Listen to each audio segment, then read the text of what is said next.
All right, today's agenda.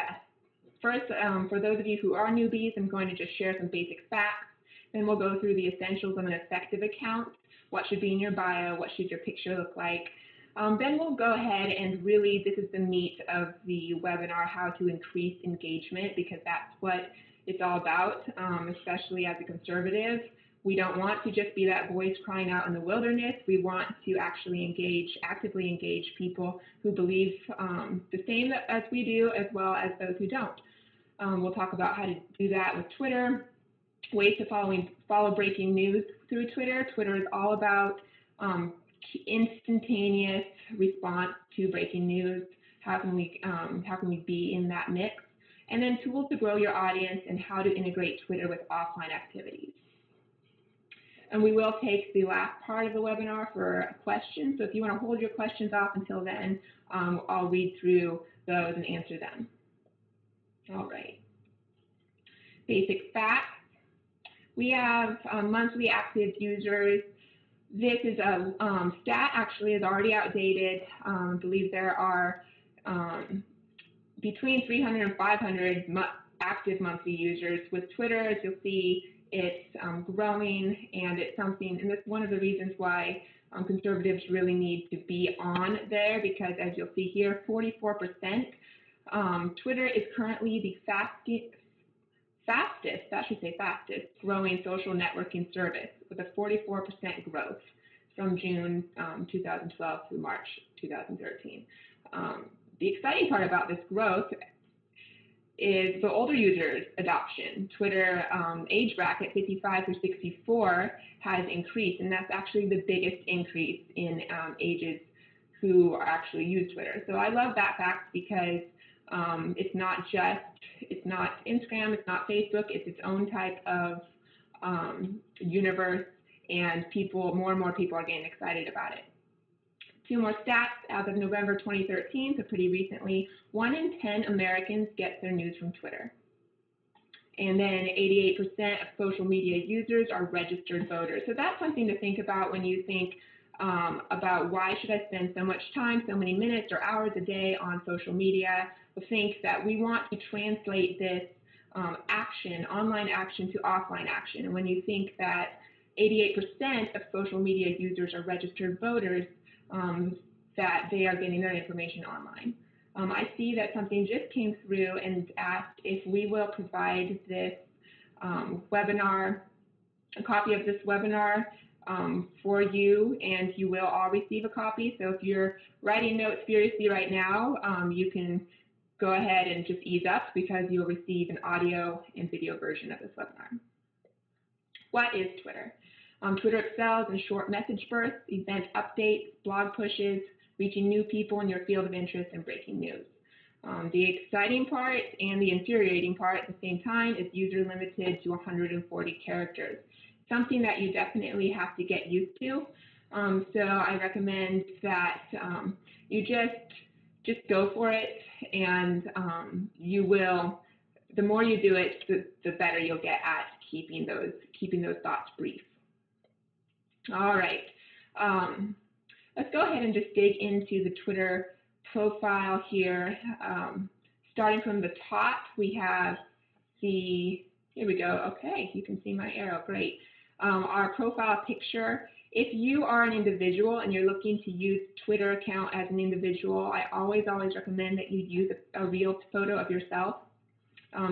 There are lots of spam accounts on Twitter. We don't want to be associated with one of those. If you are an organization, then a logo is great, something that will easily identify you when people are scrolling through their accounts. Here we have the handle. This is your name on Twitter. This is your username. Always recommend keeping it clear, keeping it simple.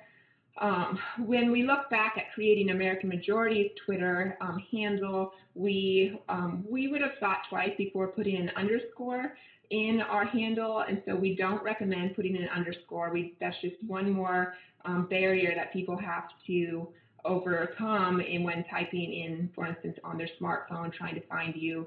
They might get frustrated. So we really recommend trying to keep it as straightforward as possible. And if you have a short name, Those are the best. I envy those with short names. Otherwise, try to keep it with something that people will easily identify you. Then you have your short bio. We have American majority trains grassroots activists and candidates nationwide to be more effective. Actually, I have a bullet point about bio, so we'll talk about that on the next slide. And then I just want to go down to the 2 tweets here. And we have, this is just your average tweet. It includes a hashtag. We'll talk about that in a second. This is your pretty average retweet. We are not the author of this tweet, but we retweeted it, so we spread her message to a larger audience. I'd also like to encourage you, hashtag majority, for those who do know what a hashtag is what American Majority uses. So if you want to tweet to us today, hashtag majority would be fantastic. I'm just going to put this up here as I talk because sometimes people get very frustrated when I start talking about hashtags and they don't know what I'm talking about. So read through this. These are the very, very basic definitions of Twitter verbiage that we use. A tweet, like I said, 140 characters. A mention, that's when you're talking to someone else. You're using their Twitter handle and communicating directly to them through Twitter. So you have that two-way conversation. A retweet, like I said, is when you take and you tweet someone else. When you copy, you take their tweet and you push it out to your audience. A hashtag, we'll just go into that more in depth in a little bit, and that's something that's a fantastic advantage, especially to conservative groups. And then a follow, follower, and unfollow, those are the terms that Twitter uses. Facebook, we have Facebook fans or Facebook friends. Twitter, they're followers. Those are the people who follow your account. All right. This is, again, American Majority, and I think I'm going to skip on over to the next one. Actually, just thinking about that last one, Twitter has updated a lot of the profiles. I'm not sure how many of you have the updated profile, but you might have to get some more high-res version photos or cover photo. It's looking much more like Facebook, so which is exciting, but it's also a little bit different. I finally switched all of our accounts over to the new look, and I'm getting used to it. I like it. So let's go back to the bio. I mentioned most of these already, but the real photo, the real name, include your name, include a link to your website if you have a blog, if you have a website, and then include your location, use keywords. Those are such things as conservative. If you go back to my personal bio, I tweet a lot about my conservative beliefs. I also tweet fun things such as coffee. I tweet about volleyball, like 2 of my other passions, and so I include those in my bio because basically you want to explain who you are and what you do. When people look at your bio, they should know what type of tweets to expect. It shouldn't be a mystery. It shouldn't be a surprise. And then you explain how your tweets will help your followers. That's basically saying, why am I legit? So I really recommend that you look at some successful Twitter users and look at their bios and see if you can just get some ideas from them. But definitely the key here is to be very straightforward. The question for you now, if you want to chat it, you manage a personal or an organization or a business account. You can go ahead and chat that in the window. I see personal coming through, lots of personal. Okay, both. All right. All right. I am among those who do both, and I always do recommend that if you are a part of an organization, all right, excellent. If you are a part of an organization or a cause or a group, that you also use your personal account to help promote that. So if you are a part of a Tea Party group, talk about what's happening in your Tea Party, what events are happening upcoming, because people actually respond much more strongly to someone with a personal account versus an organization. It's absolutely valuable to still have an organization's account on there or a company or business, but the personal touch, that one-on-one is still what social media, the social aspect, still what social media is about. So think about, even if you manage a business or a Tea Party, I see Tea Party there, a statewide homeschool pack, excellent. Even if you manage that, think about how you can utilize your personal one to help enhance the success of your business. And I want, this is going to be a little symbol that we'll be using. Every time you see this, think in terms of you're going to apply what we have to say to directly to what you're doing right now, because I don't want you to just sit and leave. I really want you to apply this to what's going on in your world. So what do you want people to specifically come to your Twitter account to find? I really encourage you to write down a sentence. Write down the type of person or account that you want to shine through. Is it snarky commentary on current events? Lots of snark, lots of wit on Twitter. That is absolutely fine. Those are the best tweets to retweet, I think. And then is it legislative updates with conservative commentary? Just think about, if you take a moment to just write that down in one sentence, it will save you lots and lots of tweets that aren't focused. So really encourage you to do that. Go ahead and move on. All right, we're going to move on to number 3. This is my favorite section, how to increase engagement. No matter what you take away from this webinar, we're always improving, always learning. I actually learned some new things even just putting this presentation together. So I love that aspect about social media. We're never done. We've never mastered it. It's always changing. So we're going to go through to share what you know, create and use hashtags, use mentions and retweets, ask questions, live tweet, and then host Twitter chat. First, share what you know. Tweet your beats, as journalists say on Twitter.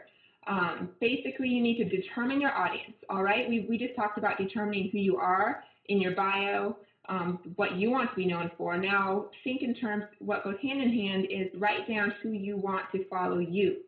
Who is the audience that you are targeting?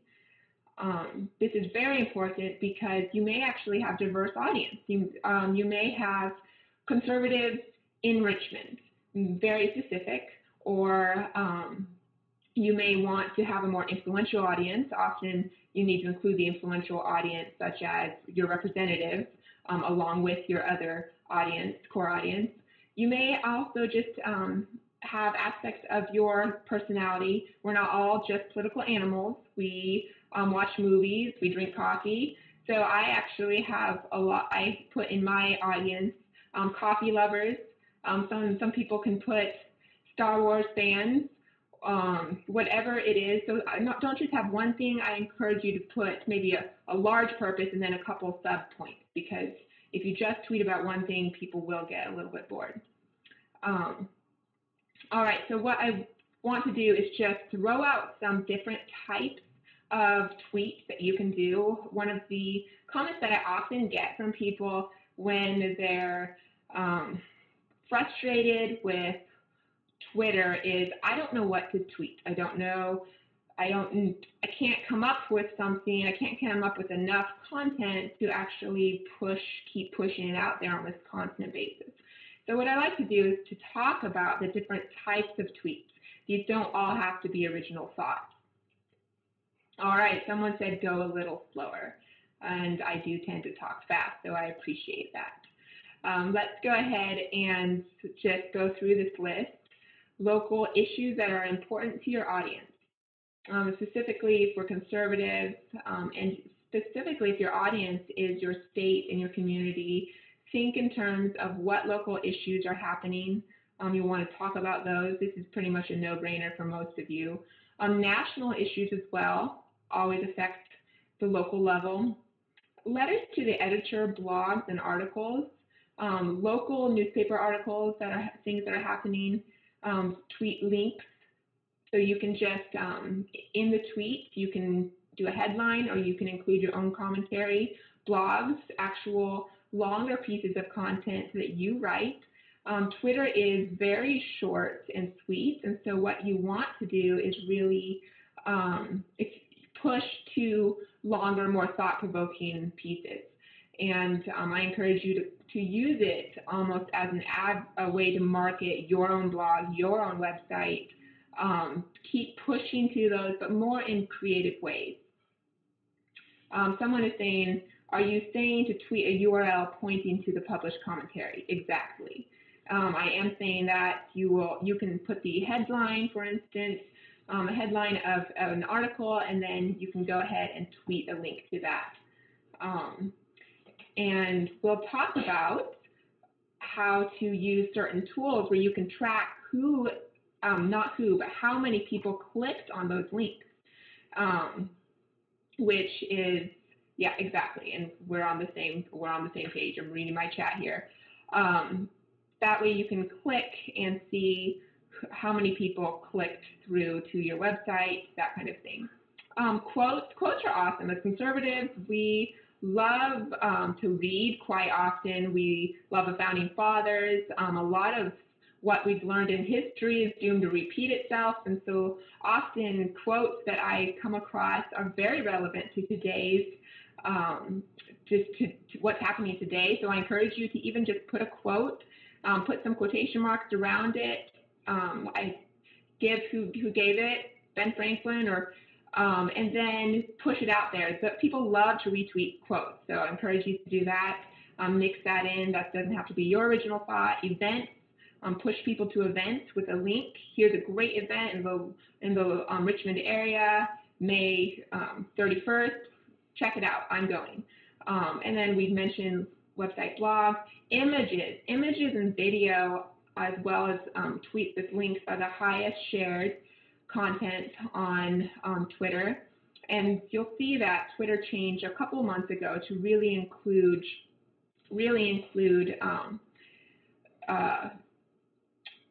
different types of pictures. And so they show up very nicely. Before you've had to click on it in order to see it. Now it shows up a little bit more like your Facebook newsfeed. And so I always encourage people to include an image if at all possible, and we'll show some examples of that. Vine video and YouTube clips, always great to link to. Oh, here's an image right here. Let's wait for it to pull up. There we go. This is an infographic that my boss and I came up with last, I think it was October, November, and really was just a fun thing to put out, but also thought-provoking. It was when the vets, well, here we go, retweet to support the World War II veterans who stormed the World War II memorial barricades despite shutdown. And we included, and Twitter has an option to attach a picture, so we attached a picture to that. And you'll see down here we had 53 retweets, 16 favorites. It was just a fun tweet and also got our message across. This is just another fun example. I saw this written on a whiteboard and thought it was a great little reminder, and my audience loves things like this. So I got 49 retweets the other day, in April 7th, I guess. And that's something that you really want to include as well, a very personal aspect. We're not just a news site pushing out news. We are a person talking to another person. So keep that in mind as you develop your content. And as I mentioned earlier, tweets with image links have 5 times the engagement rate. So just keep that in mind. You'll have to think creatively if you don't have graphic design skills. What image, what photo can I tweet along with this? All right, moving on to hashtags. This is something that, as I said, is very exciting for conservative groups because it can really group tweets together. I'm just going to read off here and then talk a little bit. Hashtags organize conversations around a theme. Create your own hashtag for your group or event. Use trending hashtags. Use other hashtags that relate to your tweet. And so I wanted to just give one example of a hashtag that was developed by American Majority Wisconsin in conjunction with Media Trackers Wisconsin, and this was in this is hashtag WI Right, and that stands for Wisconsin Right. And as I have down here, it was developed in response to dominance in creating, the left dominance in creating WI Union and WI Recall during the Madison, Wisconsin protests and recalls in 2011. And over a 24-hour period prior to June 2012, the Walker recall election, this hashtag reached an audience of 800,000 people, and we track that using hashtracking.com. The hashtag is still going strong, as you can see. I screenshotted this yesterday, I believe, and people are still using it. If you click on the hyperlink, it'll hyperlink it, and you can click on it, and it'll show tweet after tweet of different people talking about the same thing, talking about conservatives in Wisconsin. It's a great way for people to see your tweet who wouldn't see it. If you use a hashtag, people will see that tweet. It just really connects them, connects related tweets. I encourage you to look up hashtags that people might already be using in your area, in your field of interest, and then we'll talk about creating your own hashtag. Someone said, can you explain hyperlink? A hyperlink means that if you actually click on, that you have the ability to click on the word. So for instance, a URL is hyperlinked. If I clicked on this in Twitter, it would bring me to the page. All hashtags, which means this pound sign is in front of the word, are clickable, and you can click on it and it will bring you to a new page. This is another example of a hashtag, and this was just used for a short time, but people really had fun with this one. Grassroots matter because, and they filled in the blank. And people conservatives from all over the U.S. used it for a couple of weeks, just talking about why grassroots matter, especially comparing to big government. And so that was a Twitter hashtag campaign, which I want to go into here. All right, launching a hashtag campaign.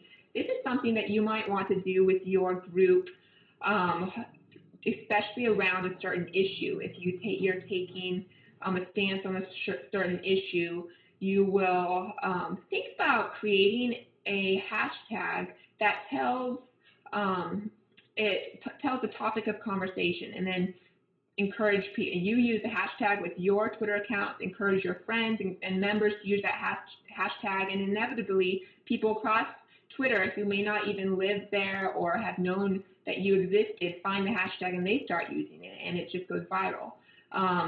Some comments here: choose your hashtag wisely.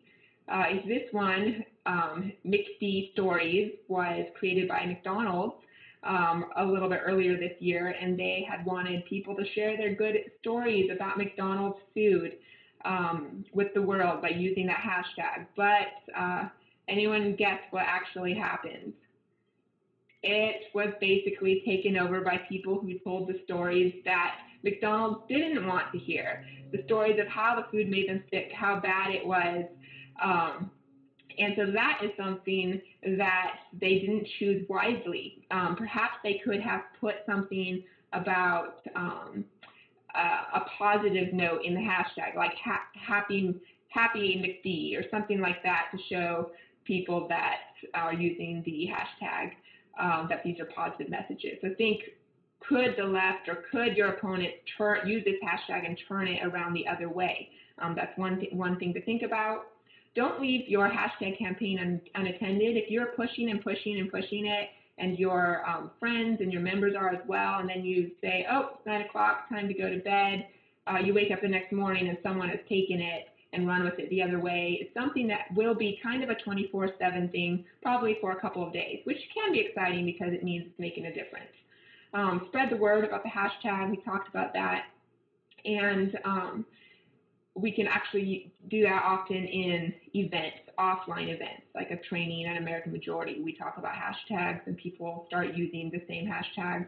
The shorter the better, short and sweet. I think one reason why WI Right is working so well is because it's short and people can attach it to the end of a conversation, of a tweet.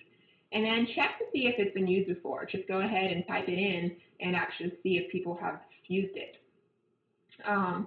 here we have, what am I saying? Here we have something that I would like you to do right now, and you can go ahead and tweet using the hashtag #majority. So hashtag majority, telling about why you're excited about using Twitter for conservative activism. This is something that you can go ahead and just do while I continue talking. Here's a sample tweet. Love seeing so many conservative voices coming together on Twitter. Hashtag majority. And I also threw in hashtag TCOT there. Anyone know what hashtag TCOT stands for? Let's see if who's the first to put this in the chat window. Anyone?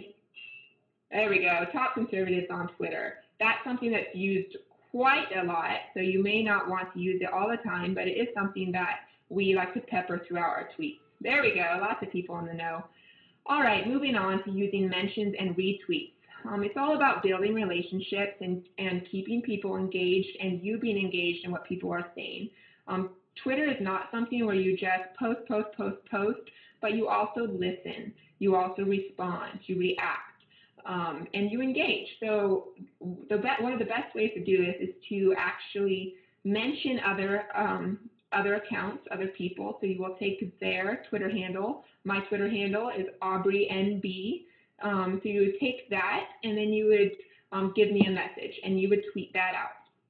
And so we could go back and forth. Retweet other people, we talked about that. Reply to tweets and retweet. So if someone retweets you or someone tweets at you or mentions you, you respond to them and mention them. One of the fun things about Twitter is you can have these kind of personal conversations, but other people are looking on. And this is something that is cool because you can perhaps be debating someone, and I don't recommend extremely long Twitter debates, but I usually go back and forth a couple of times, and you know that other people often will jump in and defend you or defend the other person, and it's kind of a back and forth, and it's not just sitting and talking to one person. I really like that part of Twitter. And someone is running out, and so I'm going to answer, Kim, your question, since you have to leave early. People can see your name. They can see your Twitter handle and your name, both of them, whatever name that you give. I give my real name. And then answer questions in your Twitter feed if people are asking questions, like just broad questions about your specific field of interest. Feel free to answer that for them. We'll talk about asking your own questions as well. And then thank people for following. I don't recommend thanking every single person who follows once your Twitter account becomes a bit larger, because if I did that, I would basically sending all my tweets just thank you. But what I do is often I'll favorite. I'll click the star and that will favorite, kind of acknowledging. Often I do like to thank people, especially when they respond, but it's not something that is a hard and fast rule, but it is nice to do. Here's an example of a retweet that I did for my personal account. You can see my name up here, Aubrey Blankenship. I retweeted American Majority, what your internet use says about your politics, and here we go. You can tell another person retweeted as well. This is just a normal tweet here. 5 people retweeted me. This shows retweet. This shows favorite. People just kind of like a like on Facebook. They just acknowledge it. One more example. This is an interaction. After a training, Emily Larson says, "Thank you for the presentation from American Majority by Matt Batesel." And she included a mention of AM_national, which is how I read it, and then also Matt Batesel, who is our executive director in Wisconsin. I think he might be on the webinar as well. And American Majority responded, and I did through American Majority's account, managing it. "Thanks for live tweeting." She actually tweeted a lot. We'll talk about live tweeting. And so I acknowledge, thank you, Emily. You helped us spread the word. All right, one more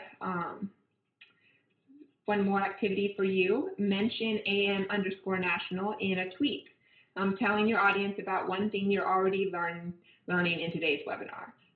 Here's a sample tweet. "Attending an AM_national Twitter activism webinar, just thought of a new hashtag for my upcoming event. Hashtag VA grassroots." By the way, I actually think this is a really good hashtag, and I went and searched I searched to see if it's been used before, and I didn't see anything. So if anyone wants to jump on that, or simply talking to me, am_national, great job today. Ask questions. Just going to move along because we did start a little bit late, so we will run past 3. If you can't stay with us, then we will have the recording available. Ask questions. Last night I did this just kind of on a whim, and I just asked if you could change one thing about the U.S. federal government, what would it be? This fueled my audience. Actually, you'll see some people retweeted it for favorites, but I got almost 30 responses, and lots of people wanted me to know, what my response was as well. So that was some good engagement. Especially, I encourage organizations to do the same thing to get people engaged in your topics of interest, especially if you're doing something to change it on your state and local level. Someone just asked, do you respond to everyone who responds to you? And I don't. Some people are actually a little crazy on Twitter, I have to admit, whether they're conservative or liberal or some teenager out there. I don't respond to everybody. I do try to respond to most legit tweets to me if I have time. I do like to acknowledge that. Live tweet. This is one of my favorite aspects about Twitter, and you'll see this a lot during presidential debates, State of the Union address, things like that, or sporting events. Basically, everyone is tweeting about the results, and Twitter has a huge edge on Facebook and other social media networks. This is something I really encourage you to do every time that you host an event with your group or you attend an event. I really encourage you to tweet it yourself, and then also encourage other people that you know to tweet, because that shows when people see your tweet, they say, oh, that looks like an interesting event. I wish I had gone. What is this group? They keep tweeting great quotes, things that people are saying, behind the scenes pictures, personal insight. They're mentioning speakers. Oh, I didn't know he was in Richmond this month. And if you live tweet an event, you'll always use a hashtag, whether it's a hashtag that the event coordinator specifically chose for that event or one that you chose as an event coordinator. For instance, here I have an example, hashtag CPAC, and that was the hashtag that CPAC used. And CPAC 20, actually I think CPAC 14 might have been the actual hashtag for this year. And so find the actual hashtag, and then live tweeting is just a great way to get information out there and really provide valuable content to your Twitter followers, because they won't actually be able to attend the event themselves, but they'll know to go to you for some very valid commentary and quotes and links on what was happening there. You definitely want to continue to think, how can I add value to my Twitter universe? How can I constantly point them to great content?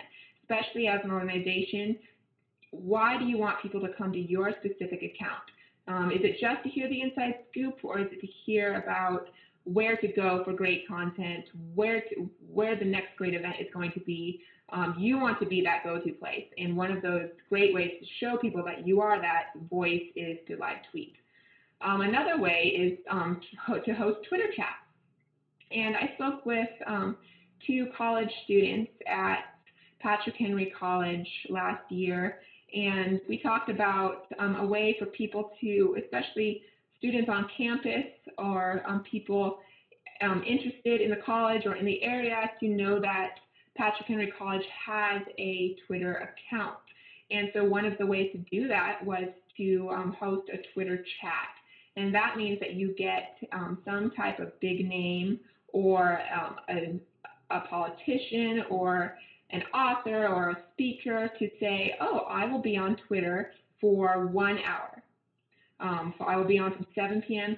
to 8 p.m. And during that time, if you use this hashtag, in this example, it was hashtag AskAnn, if you use this hashtag, I will try my very best to respond to your questions. And so it's a great way for people to jump at an opportunity to interact on a more personal level with someone they respect and admire, and to really also help them to follow you and to know that you are that your Twitter account matters.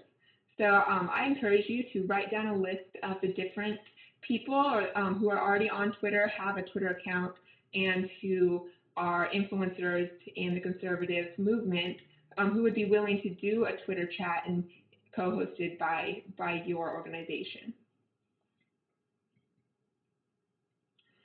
All right, ways to follow breaking news through Twitter. Twitter search. Searching, just actually using the actual Twitter search function, is a really good way to find people in your local area who are talking about certain things. And I just gave this very, very basic example here. You can find people based on location. And this is important for many of us when we're involved in our very local communities. Here we have Purcellville, Virginia. Yes, I can pronounce it. I live there. And we say within 15 miles. And this this URL, if you want to go ahead and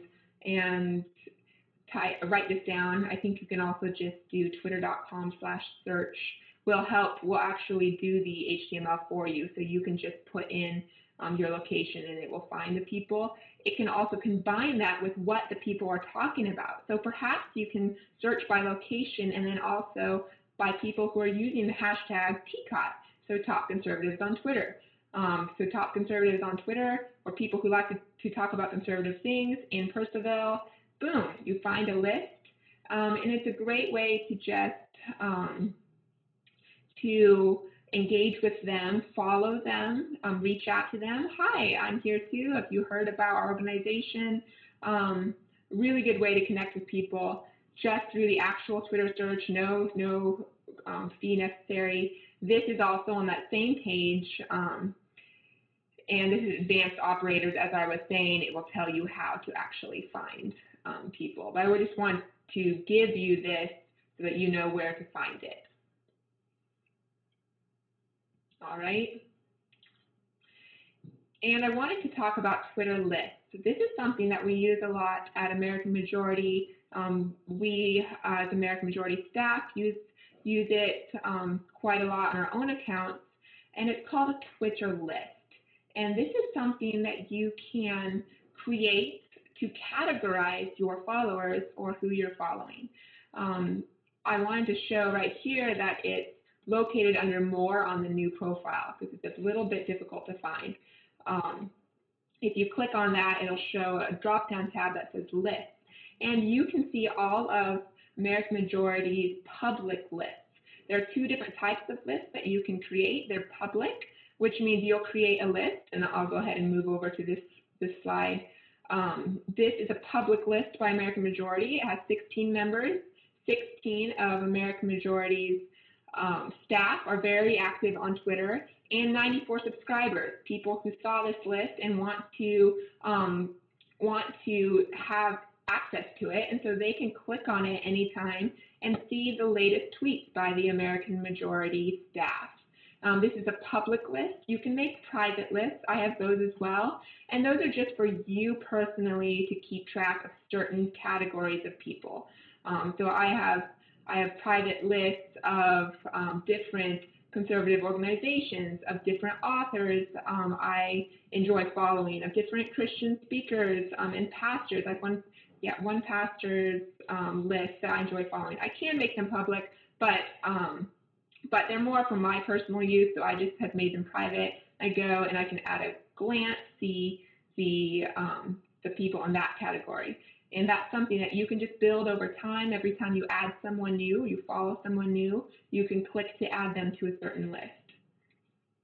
This is also, the reason I put it here, it's a really good way to find new people to follow and who will hopefully follow you back. If you go, for instance, to this staff list and you decide to click on the members and you go down and you follow each of us, we're very likely to follow you back. And all of a sudden, we are in an influential relationship with each other. And moving on to trends. This is something that you can, trending topics and trending hashtags. This is something that you'll always see. Often they're very, very superfluous and often about pop culture and TV shows, but you can also tailor your trends. If you click on trends, this box will pop up and you can start tailoring what types of trends that you want to see.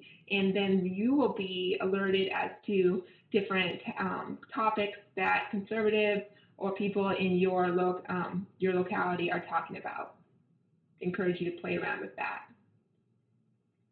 All right, probably one of the things that many of you have been waiting for, and this is the Twitter tools that I recommend. American Majority uses many different tools, and it's very much of a time saver. I always encourage people to play around and test and get access to these free tools to help you as you really push your Twitter account and try to grow it. So there's tools, and many of these do multiple things, but I combine them into categories of growing your audience. You don't want to shrink. You want people to follow you. You want to engage. Measure your success. Are your tweets working? Are people clicking on your links? Are they retweeting you? And how many people have seen your tweets? And then manage your account. Can other tools schedule tweets for you, suggest tweets, things like that. So I'm going to just stop on this page for a minute or so to let you write some of this down if you want to have access before we give you the copy of this webinar, Twiriad.com. And this can help you find when most of your Twitter followers are online. Often we might have an awesome tweet, but it gets lost in the mix because I don't tweet it out at a time when my followers tend to be online. Perhaps many of your followers on the West Coast, or just think about that. Your success might not be based off of how well you constructed your tweet, but maybe you tweeted it at the wrong time. Feedly.com, tools for categorizing and posting RSS feeds. Lots of people swear by Feedly.com. Definitely encourage you to check it out. Manage Flitter. And this is something that I discovered and use pretty much daily at American Majority with our various accounts. And this can give you ideas of who to follow, who to unfollow based off of what people are tweeting about. I'm going to show you an example of that in a second. TweetDeck, categorizing tweets and accounts. This is something that people love. Some people are addicted to TweetDeck. Some people think it's too much, but basically you are able to categorize kind of like lists, but keep them all together. And I have a screen just for that as well. Someone says TweetDeck is very useful. Thanks, Shirley. Bufferapp.com, this is what I currently use to schedule tweets for American Majority. And basically I can construct and write up 5 tweets. And then I say, I don't actually have time to go to Twitter throughout the day and press post or send throughout the day. So what I do is I go to bufferapp.com, it's called Bufferapp, and I just schedule the tweets. I put all of them in there and tell what times they will then tweet, and it'll tweet out throughout the day or throughout the night at times that I tell it. So that's really good in conjunction with Twiriad because you can find a great time to tweet, and then you can tell Bufferapp when to tweet those, when to send those tweets, and then you can go about your day. You don't have to spend forever in constant upkeep. Hootsuite is also scheduling tweets as well as helping to keep track of your followers. That's another option that we used to use, and so I just keep trying new things. Everything has some benefits.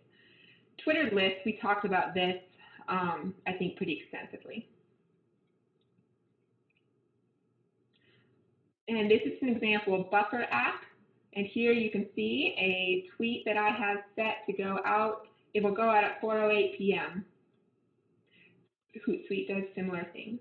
It'll tell you the analytics. I forgot one of the most important parts. It shortens this link. This is a link I put in. It shortens it, and it can track how many people click that link, which is also awesome because sometimes I tweet, for instance, something that I think is a great read. I get 5 retweets. I'm not really sure if that how many people really clicked or read it. And then I look in Buffer and see that I had 74 people click on the link, and people actually read my tweet. TweetDeck. Someone says TweetDeck scrolls too fast, especially if you have a large account. I get a little bit dizzy using TweetDeck myself. I'm not addicted to it like some people, but many people find it very useful. I'm curious as to what tools you all use that I have not mentioned. If you want to type them in the chat window, I'm always eager to hear what works well. What do you use and recommend to save you time or to Tweepy? All right. Okay, excellent. Okay, yep. Okay, so Hootsuite. And again, I think in terms what tools, most of these tools are free. There are different levels that you can go that will help you. This is an example of a paid version of Manage Flitter. Okay, I've used Justin Follow before. All right. Someone just, well, we'll stop here and I'll answer this question. I was going to include it a bit later, but please explain when to use the period before the @ symbol for those who don't know. Basically, we talked about mentions, and if you were to tweet at Aubrey NB, say, Aubrey NB, thank you for the webinar, I would be the only person who saw that tweet.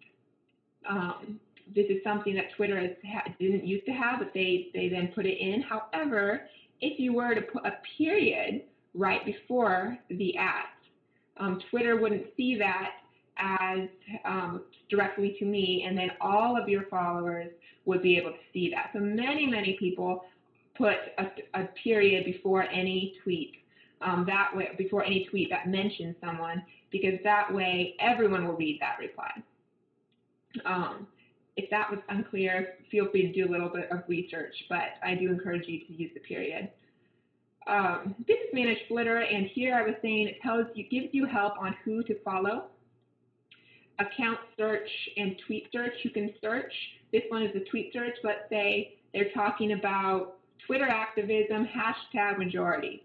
And then I click find people. I will probably find a list of many of you who have been tweeting lately. And I can then click through Manage Flitter to follow them.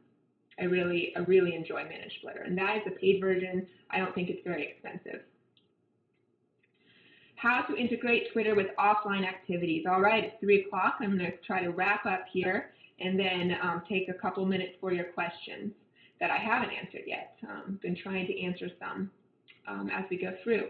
All right, how to integrate Twitter. This is basically a review of what we've been talking about, but I really encourage you to think of Twitter not as a universe unto itself, but really as an extension of what you're already doing offline, what you're doing in your community, the campaigns that you're helping with, the different initiatives that your group are doing, the events that you're putting on. Integrate, integrate, integrate. You really want it to enhance what you're already doing. And these are just some ways to do that. Integrate whenever possible online. Always include your Twitter handle in your email signature. You'll see every time you get an email from me, it'll say Twitter. I've hyperlinked it. You can click it, and it will take you directly to my personal Twitter or American Majority's Twitter. You click the link to Twitter include the link to Twitter on your website. Definitely a must. Any social media site or website or blog that you have online should always link to your other online sources. So you definitely want Each of them, there's a different purpose for each of them. Hopefully we'll have some more webinars talking about different specific social media networks, but they should all be able to link to each other, which is why I encourage you to put the website URL or blog URL in your Twitter account, Twitter bio, and then as well include the link to Twitter in your website. Embed the Twitter feed into your website. This is something that, for instance, the Family Foundation has done. If you go to their website, you can see their most recent tweets. You can click to follow them. It's an easy plugin. And then integrate whenever possible offline.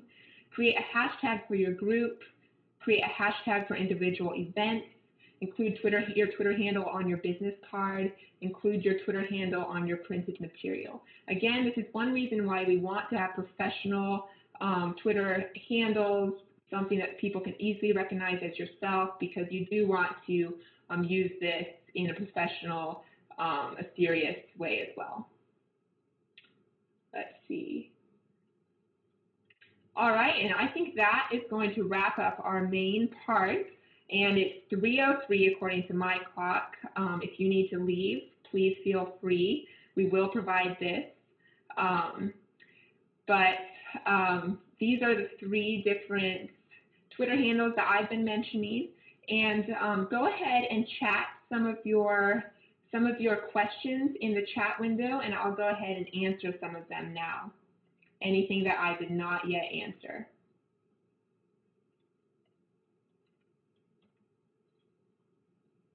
I will be emailing the slides, exactly. Thank you for everyone who's thanking me. I have a question here that someone emailed me, so I'm going to go ahead and answer this one. Is it beneficial to follow people or organizations who oppose what I'm for, or does that scare away my best potential followers who might get confused? This is a great question, and this is something that I do encourage you to follow a variety of people. Follow authors you might not agree with, follow people on the left you might not agree with. People aren't generally going to go through your list of followers and decide whether or not to follow you, or through your list of people who are following you. So think of it as a relationship. In real life, we don't just relate to people who are like us. So it is very beneficial to expand that. That's my personal opinion. Another question is, let's see, what is the best way to have relevant material that interests me and my followers without losing people who don't like all of my topics? I have a variety of interests, from business to politics to Christian ministry to funny things, and I tweet about all of them. Great. I am in complete agreement with that. You want it to show some of your personality. That's one reason why people are following you and not just going to a website for updates. And let's see here. Okay. Okay, trying to find just a couple more questions I haven't actually answered. And let's see. Is there a program to increase and grow your Twitter? I mentioned Manage Twitter is my favorite. That shows that you can follow people. You can also unfollow people if they haven't followed you back recently. It's kind of a science. It'll take some finessing. And I do that. I like to follow, I think, for instance, if there's an account that I love, I really admire the way that he tweets, I will follow people who retweet him or retweet that account, because then we have something in common. We all, as Twitter users, like the same type of tweet. And if you follow them, they often follow you back. So if you're really interested in growing your account, follow people who you think will be interested in following you back, and it's a mutual benefit. Let's see. Keep going here. How do you respond to sane critics? What are your thoughts on the critics, let's see, approach by some conservative? Okay. What are your thoughts on when some conservative commenters retweet critics? I think that could be fine. I often will I will take what someone says, I will put it in retweet format. I won't hit the retweet button, but then I'll add my own commentary so people can see the conversation that's going. Why is she responding this way? Oh, because he said this. So sometimes I retweet in that way. And then often people will just follow your conversation, especially when they see both sides. Let's see. Are hashtag examples endless? Is there a typical list? It's something that you can just find at different places online. There are a couple of different hashtag websites I've used in the past. However, some of them I just went on one this morning and it's now paid. I don't like to recommend fully paid websites. So none of them come to mind. My favorite way of finding hashtags is by looking at the tweets and accounts of people who I admire and what hashtags they're using. And let's see here. Is there a way to prevent our tweets from appearing in Google searches? Not that I'm aware of. I'm not 100% sure about that. But I do know that when you do create a Twitter account, that will show up in Google searches if you have a public account. I encourage you as a conservative who's trying to get your voice heard to really create a public account as opposed to a private. Those are the two options, because then people can read your tweets before they follow you. They can see that you're interesting. They can follow along with what's happening. Even if they don't agree with you or if they've never heard of you before. Otherwise, the only people who will follow you are probably people who know you already, friends, family, your mother, something like that. Let's see. The best way to get a list of tweets by your favorite Twitters or people who Twitter. I imagine that you basically are going to have to create that list or go to lists that they've already created. When you follow someone, there's a drop down to the left of the follow button, and you can then add them to a list. Often people will I encourage you, go to the people you already follow and look at their list. They probably have already done a lot of the hard work for you. Yes, okay. New users should never click a direct message link. We didn't talk about direct messages, but this is something that spam accounts will direct message you over and over and over again. I pretty much ignore most of my direct message. I'll casually look through it, and that's kind of like your message section in Facebook where it's a private message. I don't think it's of very much value unless you want to follow up with someone, but usually then I would tell someone to email me. So a lot of spammers will include bad links in direct messages, which then could take your information. I've actually never had the problem, but I know that some people accidentally click links, especially when they show that they're from friends who have had a virus, things like that. So I don't encourage you to click on direct message links unless it looks very legit. All right. I think we'll go ahead. I may have missed some that just went up. How can we access this? Again, you will have access to this. And I really just want to thank you so much and thank the Family Foundation for their great work with this webinar, for co-sponsoring this. And I encourage you to tweet any remainder questions that you have to me at AubreyNB or to AIM_National or to the Family Foundation, and let us know what you think. Also, for those of you still in the room, if you want to chat and let me know about what different types of webinars you'd like to see from American Majority in the future this summer, feel free to chat, whether it's a social media webinar or whether it's fundraising or how to organize, how to hold an event. Just go ahead and give me some ideas that you have. And with that, I will go ahead and close out the webinar, and again, appreciate all of you coming out in the middle of this fine day.